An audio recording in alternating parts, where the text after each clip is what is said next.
Geralmente, as pessoas que me procuram por curiosidade ou porque querem entender melhor coisas que já estão acontecendo com elas, né? Essa é a principal demanda.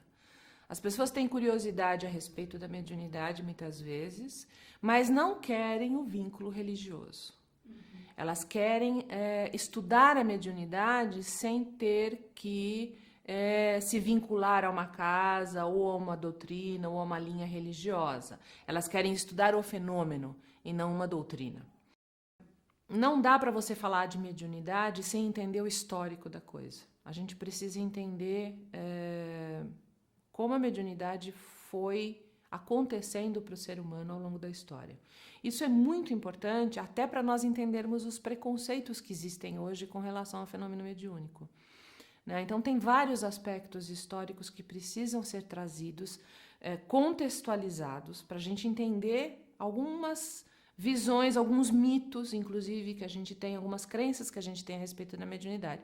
Então, num primeiro momento, o que eu gosto de fazer é justamente conceituar mediunidade, dizer o que ela é, né, e o que ela não é, porque tem muito mito. Eu não sou bruxo nem sou maluco. O que é mediunidade? Se eu entrar nesse caminho, o que vai acontecer comigo? Por que as pessoas dizem para mim que eu não devo? Ou por que as pessoas têm medo? Ou por que tem gente que diz que é coisa do demônio? Quer dizer, isso tem um componente histórico que a gente precisa trabalhar para a pessoa entender. Olha, você pensa dessa maneira por causa disso, disso, disso. O que é fenômeno mediúnico? O que são os espíritos, né? Esse é um outro momento importante, porque, via de regra, as pessoas têm medo de espírito. Muito medo de espírito. Então, assim, meu Deus, se para ser médium eu vou ter que falar com o espírito, a pessoa já pensa duas vezes, né? Esse é outro aspecto, é um outro mito que a gente precisa derrubar, né? Não precisa ter medo do espírito. O espírito é uma pessoa, ele tem sentimentos como nós. Então, esse é um segundo momento. Começar a tratar o contato com os espíritos como uma coisa natural. Quem é o médium? Como ele se coloca diante do fenômeno? Do ponto de vista ético, do ponto de vista social, do ponto de vista psicológico. Então, para que ele entenda quem ele é como médium, junto à família, junto aos amigos, como profissional, às vezes, né? Ele tem que entender que a mediunidade não é uma coisa que ele vivencia separada do resto. Não, ela está em contato com todas os outros papéis que ele vivencia. Então, se ele é um professor, ele é um professor médium, se ele é um pai, ele é um pai médium, se ele é um amigo, ele é um amigo médium. Isso vai permear todas as situações de vida dele. E ele precisa estar consciente disso. Então, esses aspectos são fundamentais para a gente começar a falar na mediunidade sem ranço, sem mito, sem misticismo exagerado, sem superstição, para que a gente limpe o caminho num primeiro momento e aí sim comece a entrar nos fenômenos propriamente ditos. E aí sim comece a olhar a questão da bioenergia, a questão de como nós nos relacionamos com essas bioenergias, que influência elas têm sobre nós, como os espíritos se aproveitam disso, como nós podemos aproveitar disso de uma maneira positiva, como nós podemos, num primeiro momento, aperfeiçoar a nossa sensibilidade e depois aprofundar essa sensibilidade para trabalhar mediunicamente. Então, tem toda uma sequência lógica que eu gosto de conduzir o pensamento do aluno para que ele saia daquela visão mítica mesmo, da mediunidade, comece a encarar a coisa de uma forma natural e aí possa vivenciar isso também de forma natural. Quando eu comecei a dar o curso presencial, esse era um diferencial, inclusive, porque a maioria dos cursos que a gente via de mediunidade eram dados por pessoas que não eram médiums.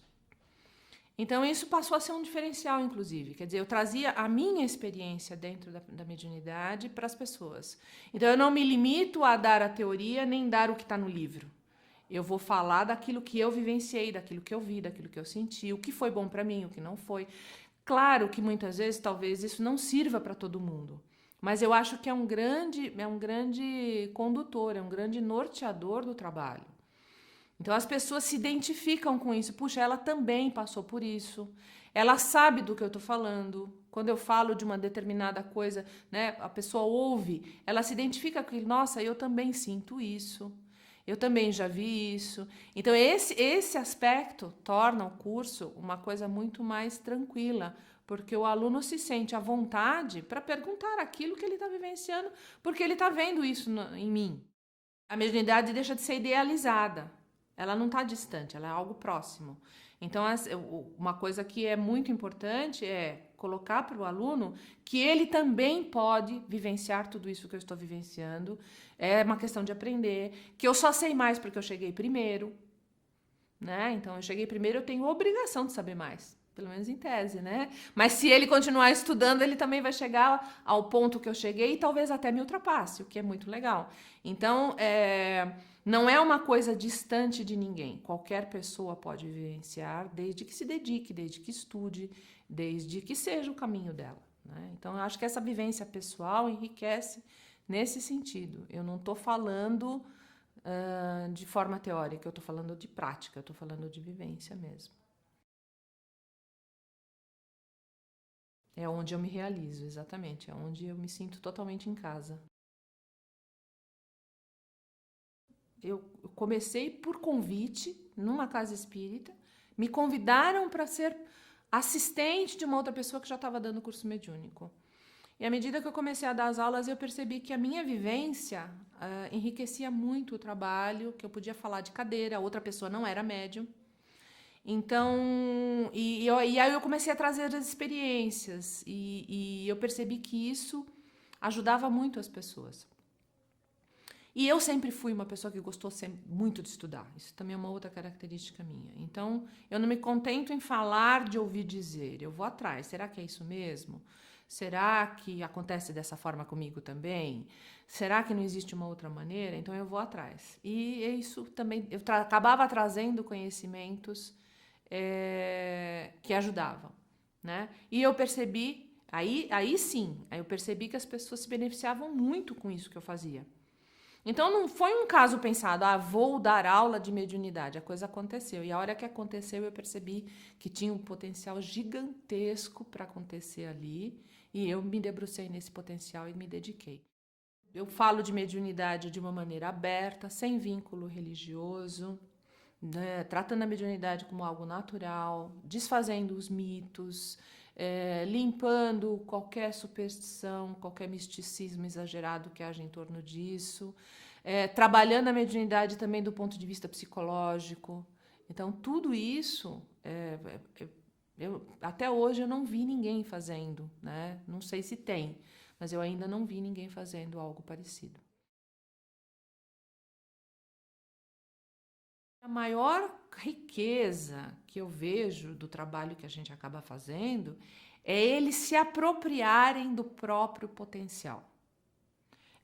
Os alunos perceberem que eles são donos daquilo e eles podem fazer daquilo que eles quiserem. Que eles não dependem de nenhum dirigente, de nenhuma religião, de nada. Que aquilo é deles e eles podem usar aquilo de forma segura, aonde eles quiserem, quando eles quiserem. E isso não tem preço. Porque você não fica refém de nada nem de ninguém. Então, esse é o maior. Então, e quando a pessoa percebe que ela tem esse poder para ela, que é dela, ela cresce, ela se fortalece, ela se sente mais segura.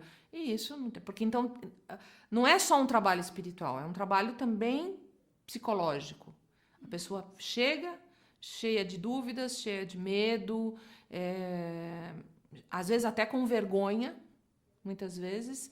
Se for uma pessoa que vem de uma outra religião e que está vindo porque não tem outra alternativa, ela às vezes chega até envergonhada. E ao longo do curso isso tudo vai ficando de lado. O medo, a vergonha, o preconceito. E a pessoa vai percebendo, puxa, isso aqui é meu. Eu posso fazer o que eu quiser com isso sem dar satisfação para ninguém. E isso não tem preço, porque a pessoa se apropria de algo que já é dela, mas que ela não tinha percebido. E cresce como pessoa. Então, o que eu vou fazer no curso é ajudar a pessoa a desenvolver esse potencial. É dar a ela ferramentas para que ela faça esse trabalho. Porque eu também não posso forçar nada. A pessoa tem que ir atrás ver como que ela quer fazer isso, né?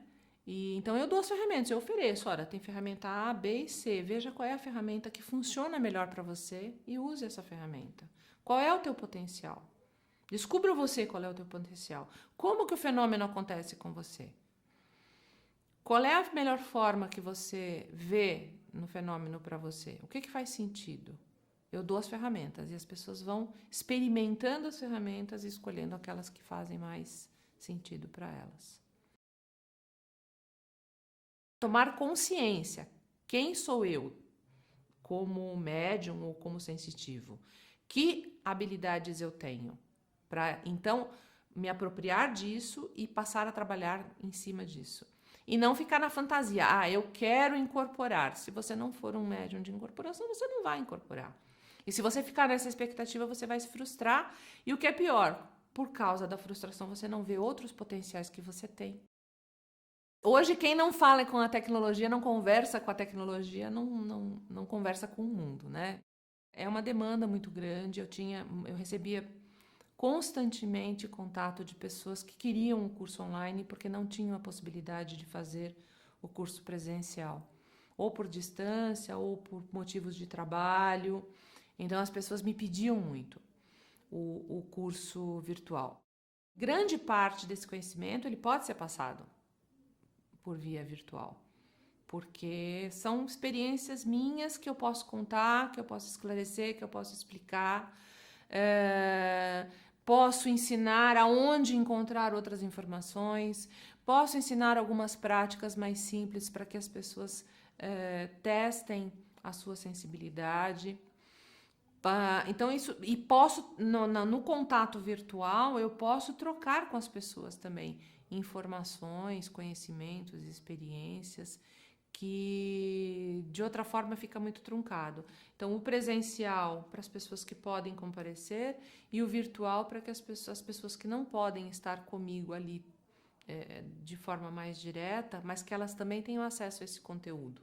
Né, que esse conteúdo não fique restrito só à sala de aula, mas que ele possa ser espalhado, que ele possa ser dividido, compartilhado, e a partir dessa divisão, dessa partilha de conhecimento, que mais e mais pessoas comecem a olhar para a mediunidade de uma forma realista, e não de uma forma mítica ou mística ou supersticiosa.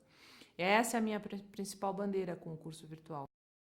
As pessoas estão perdendo a oportunidade de vivenciar um dom que é delas e, às vezes, por preconceito ou por ignorância, elas não utilizam. É uma forma de registrar o conhecimento, né? De registrar uma grande parte do conhecimento, não só de forma escrita, mas comigo contando, falando, explicando, né? E, assim, se eu descascar amanhã, só se eu fizer por transcomunicação instrumental, né? Então, assim, ou então se eu incorporar em alguém via da aula, o que também é uma possibilidade, vamos dizer essa passagem, né? Mas, assim, eu acho que é uma coisa importante ficar registrado, disponível para ser distribuído. Ferramenta, eu costumo brincar que ferramenta na caixa de ferramenta enferruja. Se você não usa, ela perde a utilidade, ela acaba ficando inútil. Então, é um conhecimento que eu tenho, conhecimento é ferramenta, e eu acho que uma das grandes obrigações, não sei se obrigações, mas uma das grandes missões de quem tem conhecimento é passar ele adiante, especialmente na área espiritual. Conhecimento espiritual parado, ele não faz o menor sentido, né? Porque ele não é meu. Ele está comigo, mas ele não é meu, ele é de todo mundo. Então, eu acho que tem que passar para frente.